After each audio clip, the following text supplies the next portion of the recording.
People, I believe it's 10 o'clock. We're going to go ahead and get started.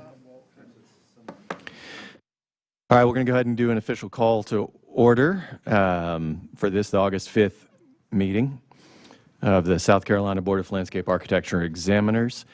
Giving a public notice of this meeting was properly posted at the Synergy Business Park, King Street Building, and on the agency's website, and provided to all requesting persons, organizations, and news media in accordance with Section 30-4-80 of the South Carolina Freedom of Information Act.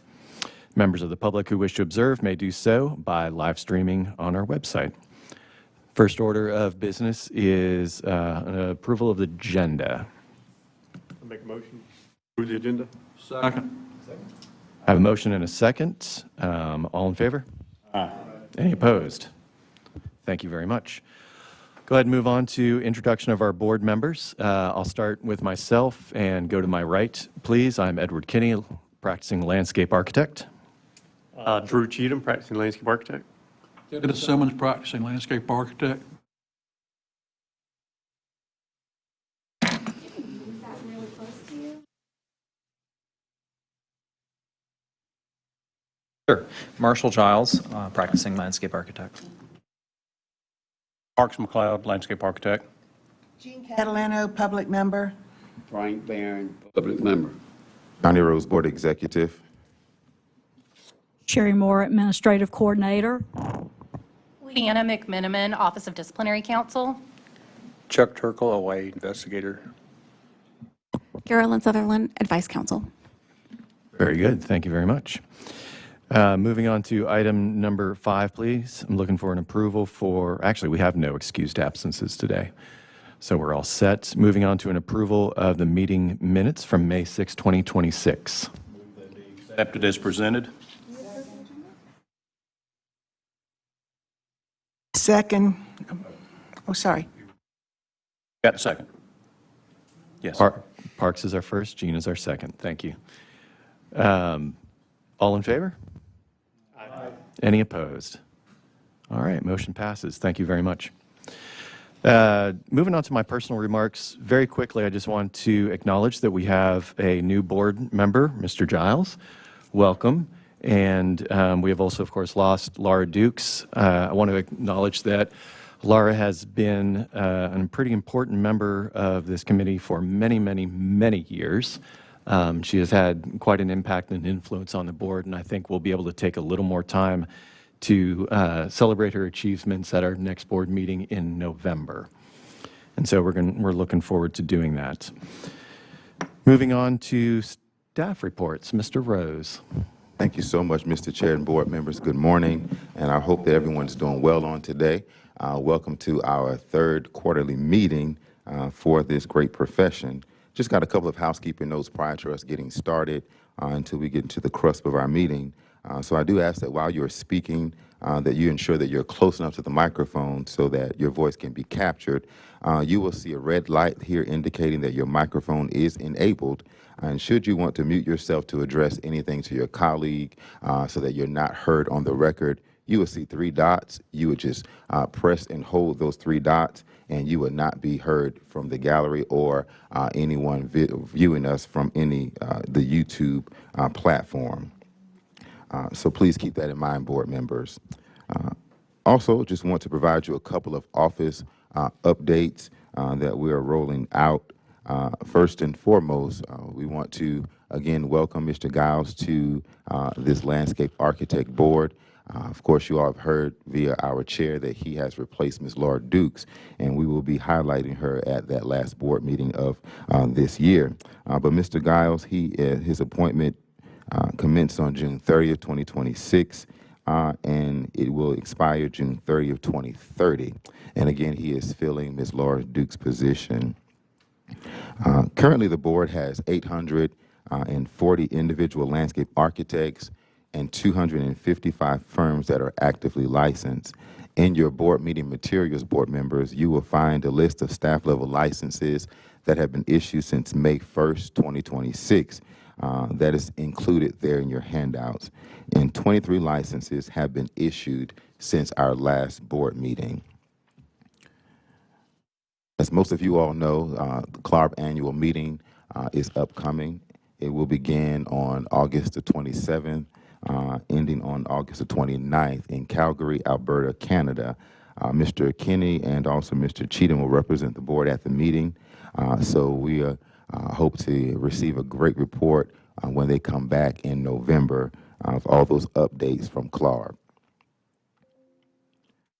The layer is being offered through August 12th, 2026, and the next administration of the exam will be November 30th through December 16th, 2026, and registration does open early in October and closes on November the 24th. So before our next board meeting, just want to let you all know that renewals will be in full swing. So those renewals for individual landscape architect licenses, as well as those firms, they will open on Monday, November the 2nd, and close on January 31st, 2027. And to segue into that, our next board meeting will be on November the 4th. Also in your board meeting materials, board members, you will find a 2027 board meeting schedule. So please, if you all don't mind, just go ahead and notate those meeting dates on your 2027 calendars. And should anything change, we will make sure that we will be effective enough to let you know way beforehand. And lastly, in your board meeting materials, you're going to find a financial report. And as of May 31st, 2026, this board has an ending cash balance of $287,296.33. And Mr. Chair, that would conclude my report for today. Very good. Thank you, Mr. Rose. May I ask a question? Mr. Kenny? Please. Will any of the staff be attending the annual meeting, Sherry or Johnny? Unfortunately, no, ma'am. I'm not able to this year. I had some scheduling conflicts this year. Unfortunately, we always like to have at least one member of staff attend, but it's just not working out for us this year, unfortunately. Thank you. Moving on to item 8B, Office of Investigations and Enforcements. Morning, my name is Chuck Turkle. I'm sitting in for Mr. Wharton, who is our lead investigator. This is for your information only, does not require a vote. From January 1st, 2026 through July 27th, 2026, we received 40 complaints. Currently, we have 0 active investigations. We have closed 4 complaints, and we had 32 do not open complaints, and that is for your information only. Could I ask you a question about that real quick? Just curiosity. We've got, that's 36, total up to 3 lines below is 36, and we've got 40. What's the remaining, the 4 people or the 4 complaints? Are they just out there somewhere being investigated or just in limbo?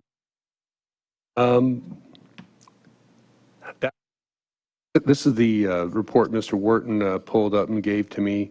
It could be that we have some complaints waiting to be processed and possibly opened at that point. Just curious with the math. I was wondering about that myself. Well, that would actually be clarified hopefully in the next report. Very good. Thank you. Anything else? Moving on to item 8B2, or 8B1, OIE status report. Yes, thank you. On July 22nd, 2026, an IRC was held via WebEx. Attending were members Dwayne Christopher and Mike Nation. Today we have 4 cases for your approval, 1 formal complaint, and 3 letters of caution. And again, this is for your approval. All right, so this is an actual vote that we'll need to take. Any discussion that we need to have? Opening this up for discussion, if anyone would like to comment on the cases before us. The letter of caution, why do they receive a letter of caution? Did they provide the And so this is something that in a little while I will touch on a little more in depth, but to kind of hit the high points.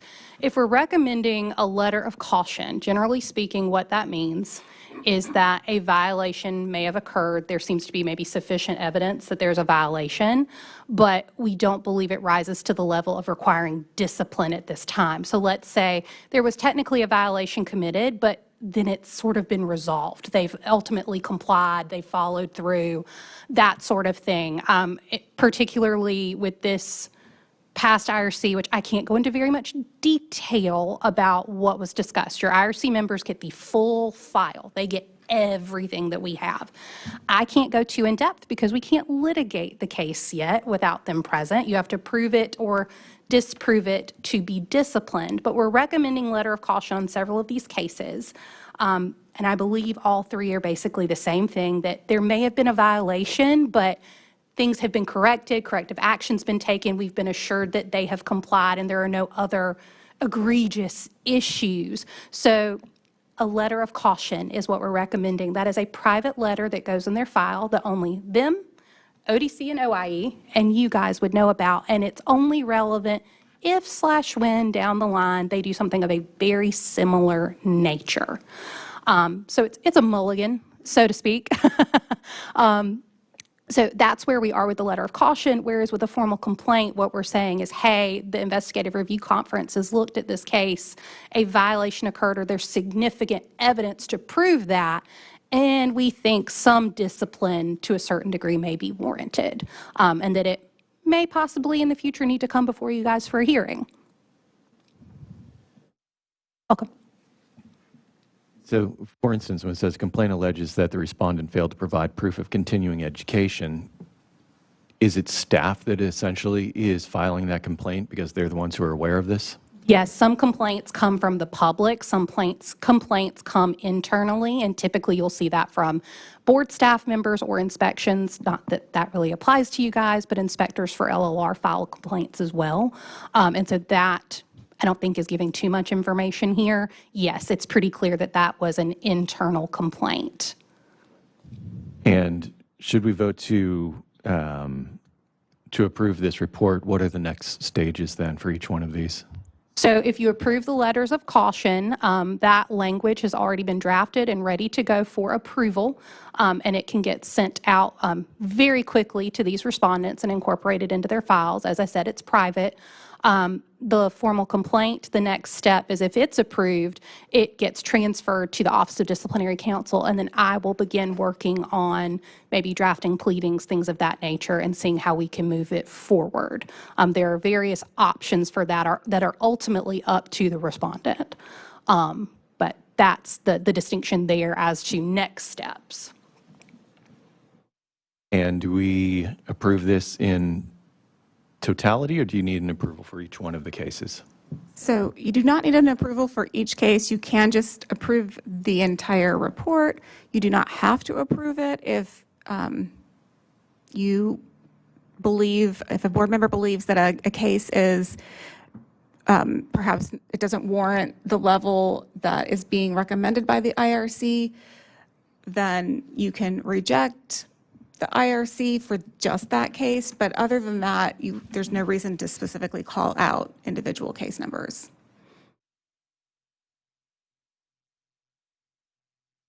That being the case, I would make a motion to accept the findings of the July 22nd IRC report as presented.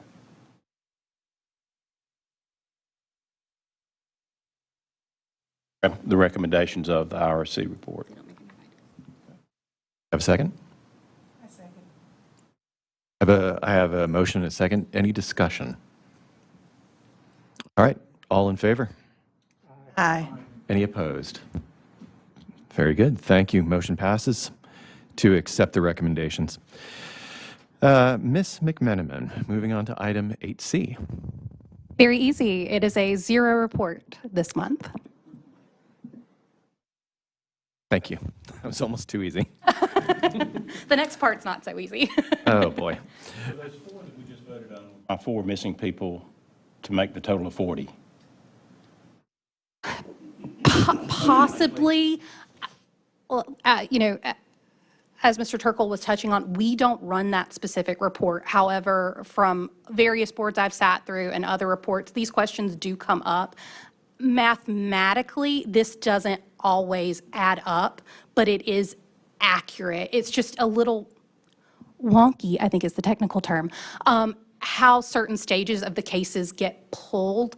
I don't want to make any definitive comments on what those foreclosed cases are. It could be something from the past where, maybe a letter of caution. Those were recommended and now they've been sent out. That sort of thing. That could possibly be it, but I know there's other ways that those numbers can show up on the report that don't fully add up.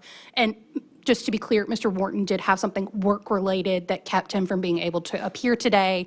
He and I were communicating even this morning. He would be able to give you more information on that, and we can make a note to, have him maybe comment on that, how those numbers come together at the next meeting. Just neither one of us know enough to give definitive answers. I apologize. That's fine. Thank you. Very good, thank you. All right.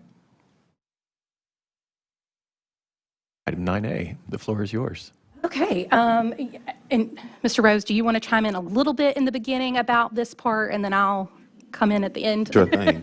All right, board members, just want to update you all to let you all know that we are now seeking individuals to populate the IRC, which is the Investigative Review Conference. And we have a professional that will be retiring or is looking at that retirement from the IRC altogether. So we're looking to populate for that seat. We are looking at least for 2 individuals so that we could have that odd number should anything come about to where one of our members are not able to review cases. But again, we're just looking for those IRC, vetting those individuals at staff level to present to you all at the next board meeting in the future. And if I can chime in a little bit further, one thing that you can tell them is that we meet quarterly, if that. Your board does not get very many complaints throughout the year, especially not that many complaints that actually have validity that we can review, that the statutes actually govern a violation potentially from the allegations.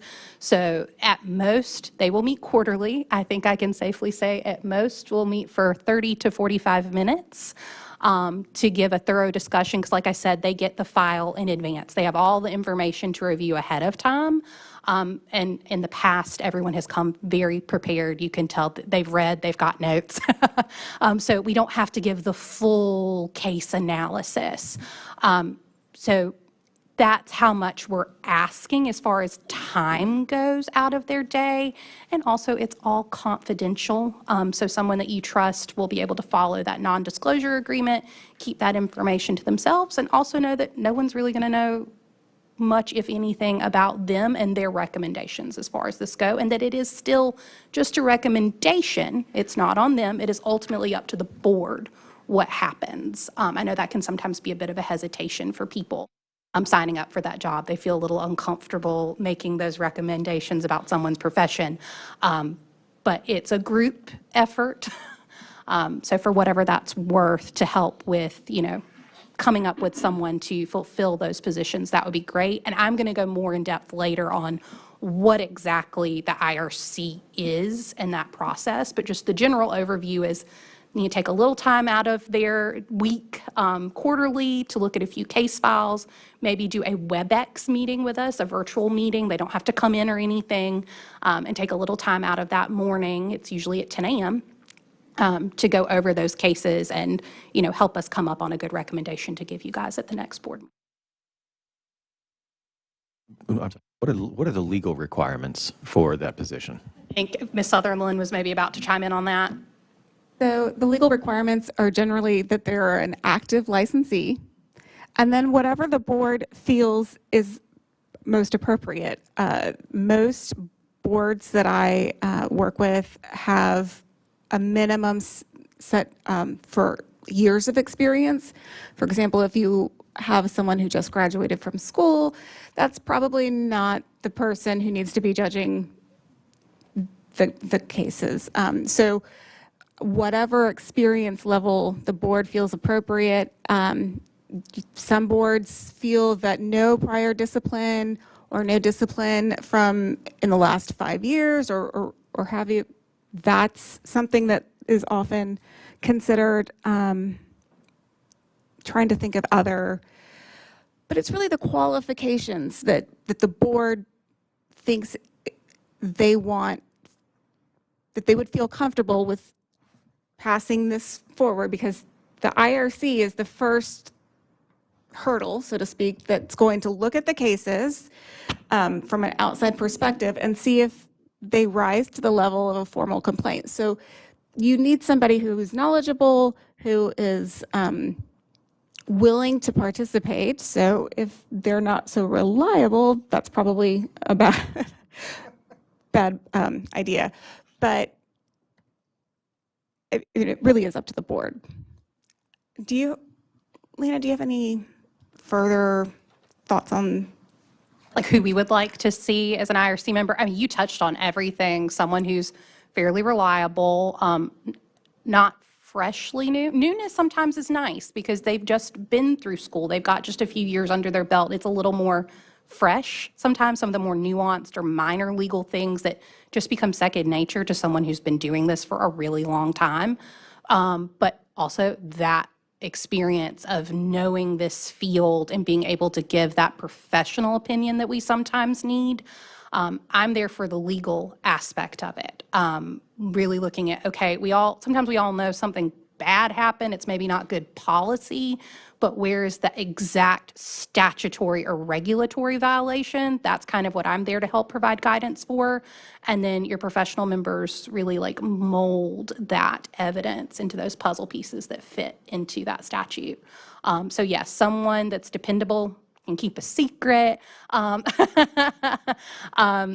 open-minded, open to suggestion, open to discussion, and just a good bit of experience. And like you said, hopefully no prior discipline. Sometimes that happens. You'll see minor things, but preferably no prior discipline would be great.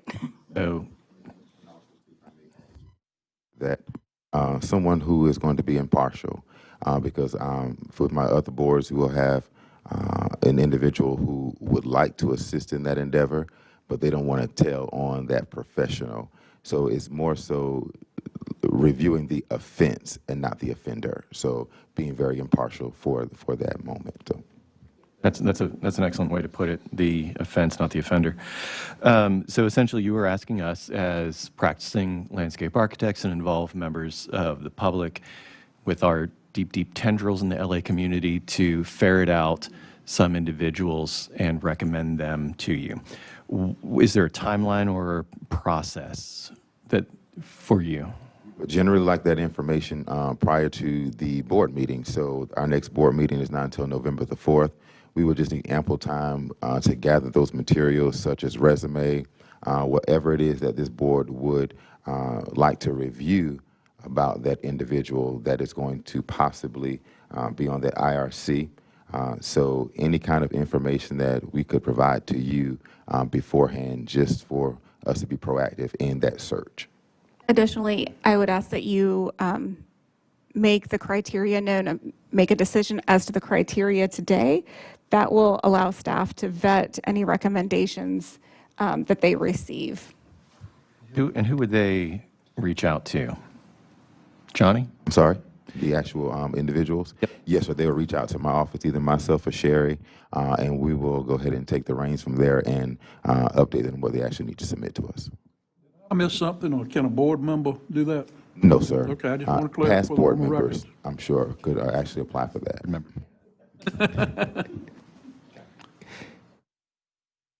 And also, that is a good segue, too, for a past board member to populate the IRC should they want to assist the board in the endeavors of the board.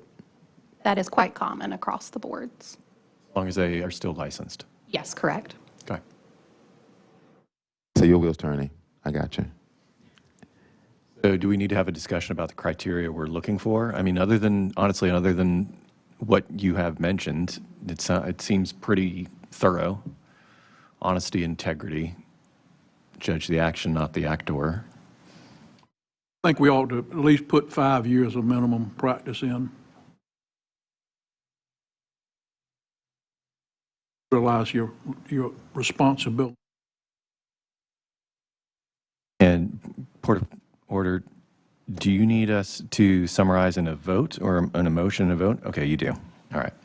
So let's spend a little bit of time perhaps identifying our criteria and ask someone to put it into a motion. So we already have the 5-year minimum, correct, Mr. Simmons? That's my recommendation.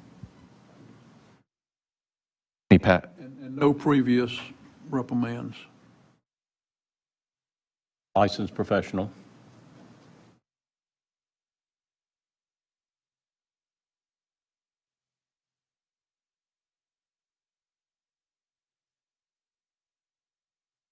Make the motion whenever we decide on the criteria.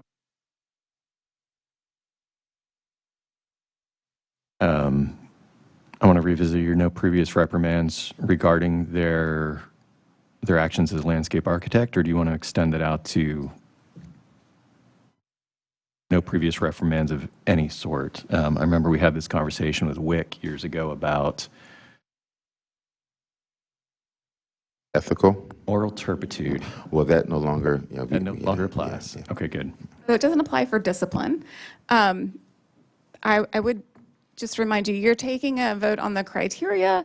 If there is someone's name that gets presented and they have, I will make a legal determination as to whether or not it's relevant to the practice of landscape architect. But moral turpitude is no longer a consideration for discipline or for application denial or any of that. If they have a robbery, for example, and they had a license that was disciplined in another state because of that, they were accountants and committed a financial fraud, I would probably present that. So I will use some judgment, but I don't think that that's going to happen here. You guys have so little discipline.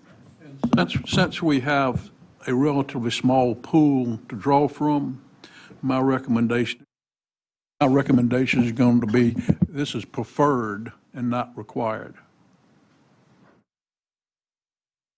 And y'all can vote on it, but I'm just saying, I think all pool. The licensure is actually absolutely required, I think, legally. Yes, But the other definitely. two items, the 5-year and no previous reprimand is preferred. And then we can sort of judge when presented. Correct. Case-by-case basis, correct? Okay.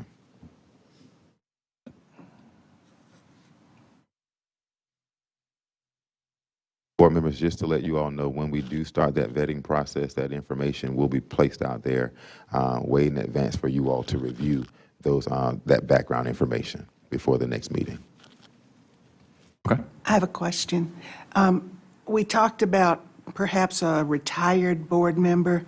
So are we excluding any practicing ASLA members right now? As long as they actually have a license here in South Carolina, they can actually sit on the IRC, as long as they meet that criteria.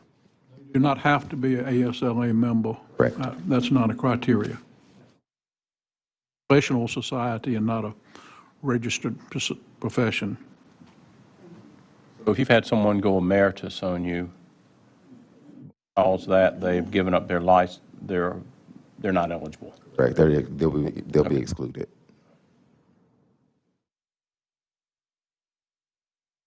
Okay. Sounds like we may be ready for a motion. You go ahead, read out my motion, please. Am I allowed to do that? I think so. Preferred, required. I believe Mr. Simmons' motion is that consideration for future IRC members is that they are actively licensed in South Carolina, and there is a preference of at least 5 years' experience and no previous discipline. Correct. I have a motion. Do I have a second? Second. Any discussion? Hearing none, all in favor? Aye. Any opposed? Very good. Motion passes. Thank you very much. Moving on to item 9B, discussion of digital certification for initial licensure. All right, thank you, Mr. Chair and board members. In your meeting materials, you will find just some mock-ups of some certificates that we brought to you all some time ago for you all to review. What I did at the last meetings that we had reviewed these certificates, I just came mostly asking you all if we could implement during the renewal season the pocket cards or electronic pocket cards. We got the thumbs up, we got that approval from this board. We have moved forward with that process, but I took a little step back and thought about those initial certificates. So wanted you all to have a peek at what those initial certificates will look like, as well as those pocket cards that will be sent out electronically. So again, in your board meeting materials, you will see labeled 9B. You will see a sample of the firm certificate, as well as the individual certificate, and also the pocket card. And again, just wanted to have that discussion in regards to the initial certificates that will be sent out at the time of initial licensure.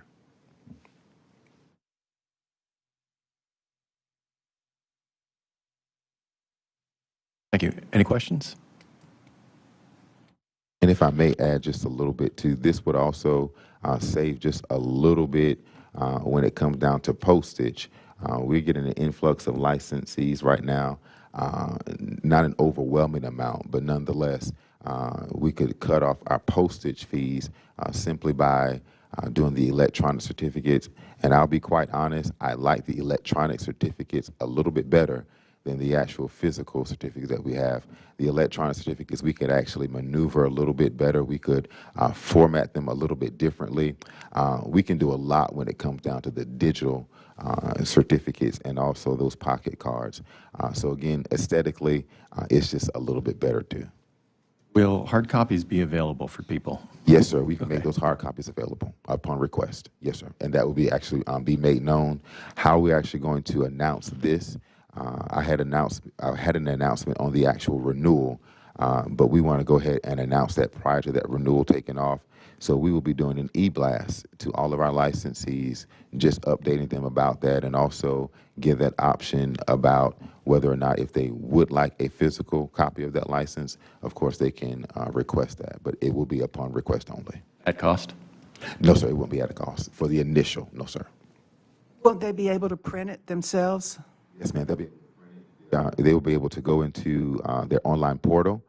And if you were to look at 9B, the LSA certificate and pocket sample, there is a QR code there. They're able to scan that QR code, and it will take them directly to that licensee lookup page just to show that license is current, active, restricted, or whatever that status is going to report in real time. So this is actually a more effective way for the licensee lookup as well. So does this include for renewals as well? Yes, sir. You'll no longer be getting Correct. physical copies in the mail?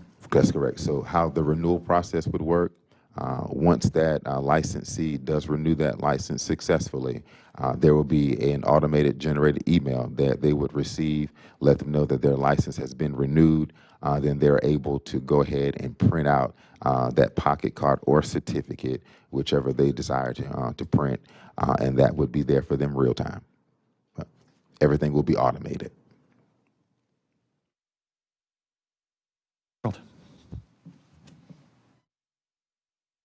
Are we supposed to approve the format, or?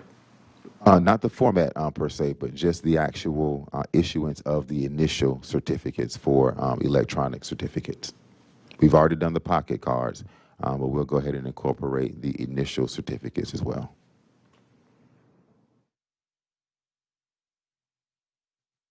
You need an approval from us on that? That we approve the implementation of the digital certificates for licensure. Second. A motion and a second. Do I have any discussion? I'm sorry, who said? I'll take it.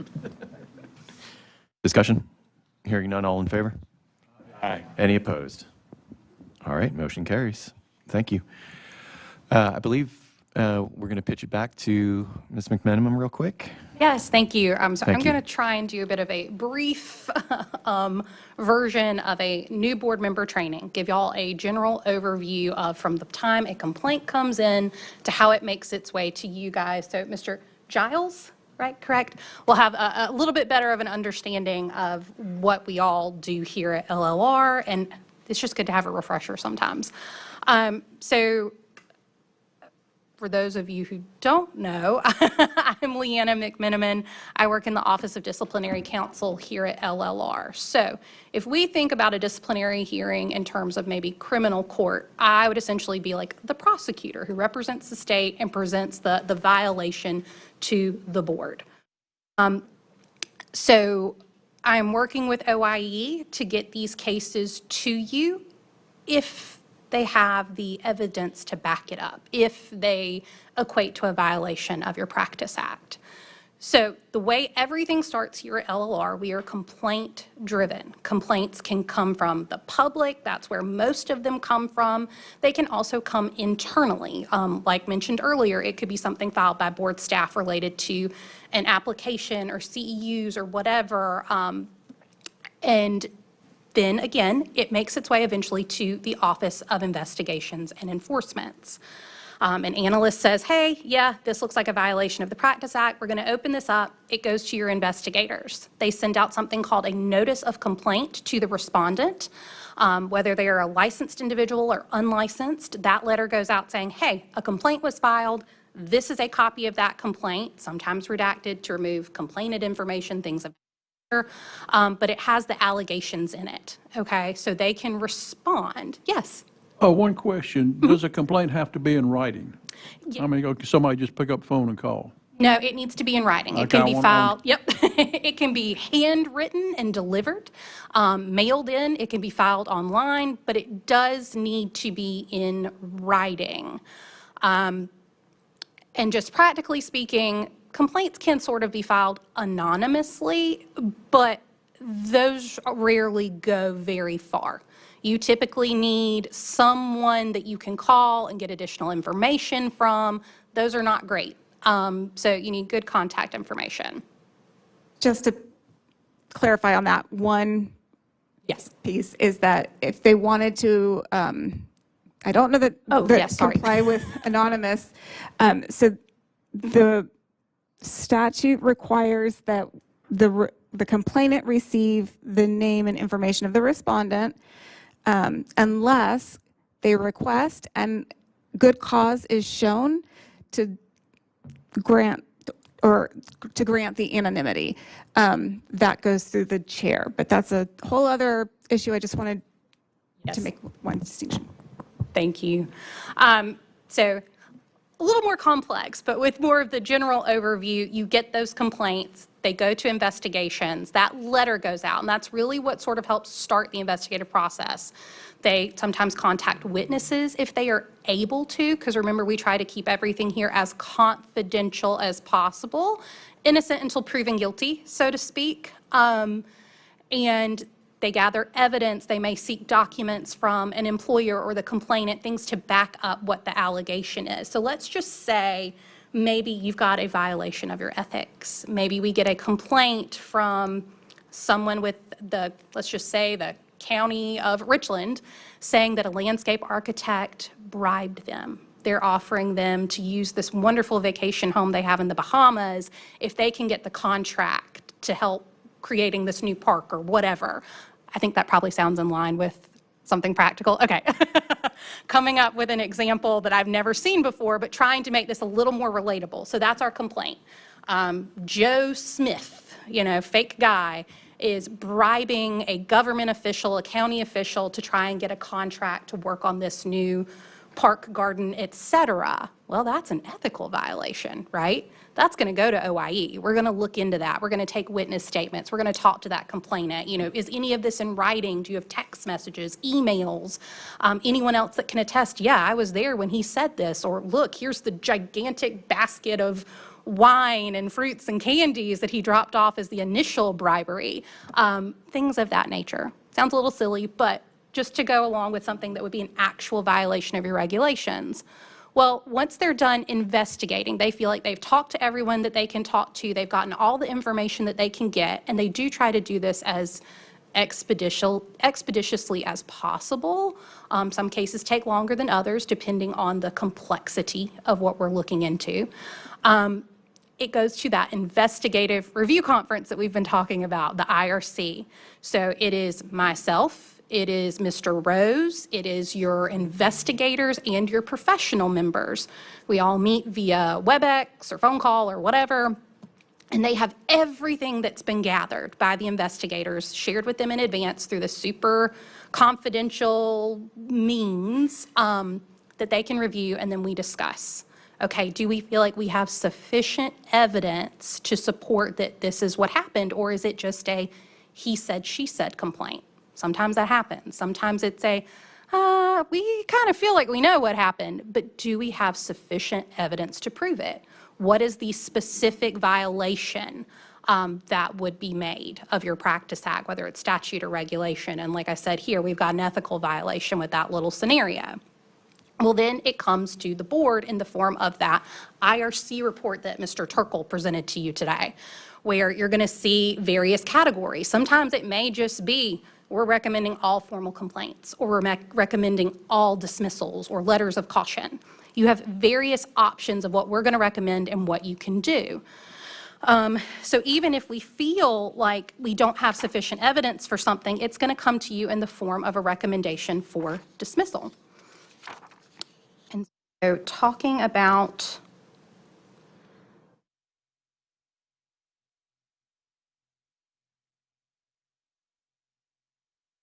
that report that you get, like I said, your IRC members get the whole file. They get everything. You guys get very little for a reason, not because we're trying to hide anything, not because we're trying to keep anything from you, but because you're supposed to be impartial. And if we give too much information on the front end, we don't want you to have already made up your mind by the time the hearing comes around. Again, going back to criminal law, it's just like being a juror.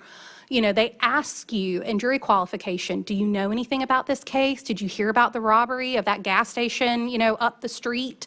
Did you see the video footage and whatever about how horrendous and awful it was?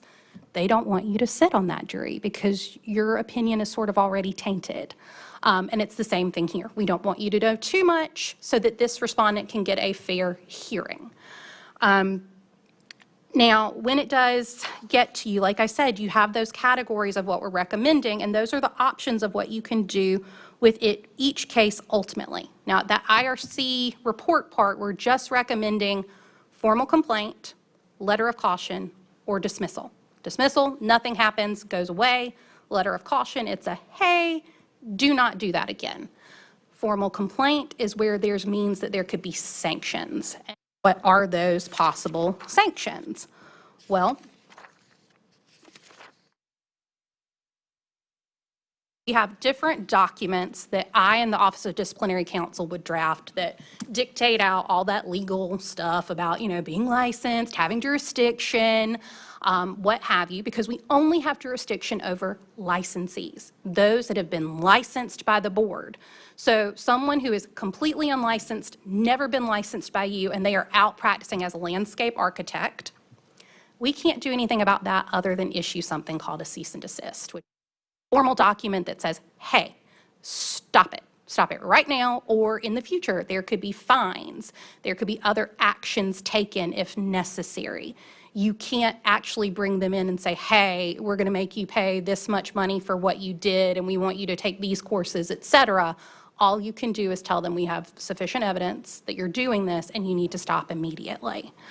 Whereas someone who is licensed or has previously been licensed by this board, you might be able to discipline them, give sanctions. And these various documents aid in doing that in the most efficient means possible. I know sometimes you'd probably love for everything to just be a formal complaint so you can know all the details, all the things. I know I would because I'm very type A, but to efficiently get these cases through and do something disciplinary that is needed so we're not waiting around too long and letting this go on and on and on is to have one of these documents. Consent agreements are the most efficient. It's a document that says, hey, I admit the board has jurisdiction over me. I admit that I bribed this government official back in, January of this year, offering them money, cars, use of my vacation home, et cetera, to get this contract that I really wanted because I thought I'd make a lot of money off of it. It looked really good on my resume. I admit that that is a violation of the Practice Act because it's a violation of the ethics and your regulations. And I agree that I should have to pay a fine. I agree that I should have to take an ethics course that's not going to go towards my requirements for renewal, things of that nature. They go on ahead on the front end and say, I agree that this discipline, these sanctions are appropriate. They sign it, I sign it, and your board chair could review it and sign it. They don't have for hearing, take up your time. We can move this along a little more efficiently. Now, something that might be a little more egregious than a consent agreement, but that was the, the hypothetical I came up with. If it is rather serious or there's a disciplinary history, you might see something more along the lines of a memorandum of agreement. Again, that is another document that I draft. I get out to the licensee, and what it says is, we have jurisdiction. I admit this is what I did in, trying to get this contract, trying to bribe somebody. And I admit it's a violation, but I don't agree to any sanctions, or maybe they were never offered them to begin with. The IRC helps us determine whether or not a consent agreement might be appropriate in certain cases.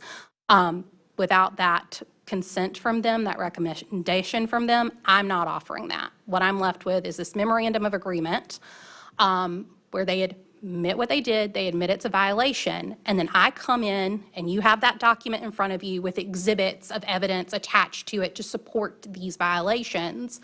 I present it to you, you get to read through it, and then the respondent gets to tell you some of their mitigation about why they did it. I was desperate. My family was on the verge of bankruptcy. I needed money for the kids. I would never have done it otherwise. Something along those lines. And then you guys get to decide, what are we going to do? Are we going to dismiss this and feel bad for them? Are we going to issue a letter of caution and keep it private? Are we going to sanction them? Fines, classes, maybe suspension if it's something truly, truly egregious, all the way up to potentially revoking a license. That is your decision at the hearing. So then the other most common avenue of resolving a disciplinary matter is that formal complaint hearing, like a trial. I draft a formal complaint with all the allegations, the violations I assert have been committed. It comes before you. There are opening statements. We would call witnesses, enter evidence informally to the court reporter who would be present for that hearing. There would be closing arguments. And so, of course, the respondent would be able to represent themselves or hire an attorney. And then at the end of that, it's the same thing. You get to decide what, if any, discipline might be appropriate based on whether or not I've proven my case. I hope if I put that much effort in and gotten it that far that I've proven it. But you may say that's not really a violation, or we don't think that's sufficient. Or even if it is a violation, they have no prior disciplinary history, things of that nature. Or you may say this is really egregious. We're going to do something that says you're not going to do that again. It's all very case-by-case scenario.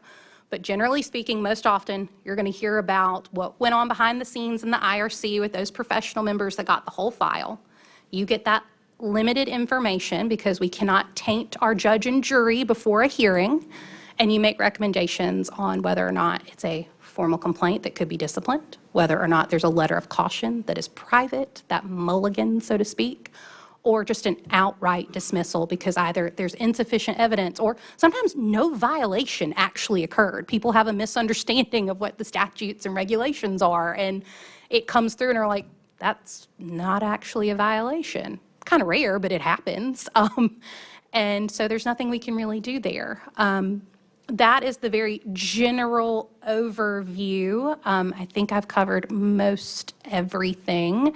If there are any questions, please let me know. I know that was a lot of information to take in all at one time, but I am trying to get you guys out of here by 11.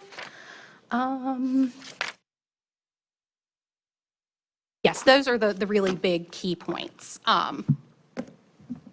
And if you have any legal questions as board members, please feel free to contact me. I am available. The best way to do that is by email. I can probably explain additional information if you have further questions. There's also, Mr. Rose will have new board member handouts. So even if you just need a refresher, it's a good thing to just kind of look through like what that packet entails. And I think Sherry or Mr. Rose can provide that. And just to piggyback off of what Ms. Sutherland said about that manual, what we try to do, we try to keep that manual in your board meeting material, or in your board meeting secure folder. So at any time that you want to go and reference anything, or just go and have some night reading, it will be there too, just for you to view that as well. I've gone through taking the liberty to go out and just highlight some things I feel that may be important for board members just to look at and just to remember. So just be out there looking at some things, and we'll just update you all when we start highlighting things just for your noteworthiness. Good. Well, thank you very much. If we, I almost wish we had gotten that informational session a year ago. So I think it's helpful. Maybe we don't need to do it every time we have a new board member. But maybe we could do it a little more often, because that was incredibly helpful. Any questions or comments? Thank you very much. I appreciate it. Thank you, guys. All right, I think we can move on to the next agenda item, which is public comments. I see no members of the public here. Correct? No, sir. Very good. So unless there's anything else, I believe we can adjourn. I need it. Motion. I have one motion. Do I have a second? Second. All in favor? Aye. Adjourned. Thank you.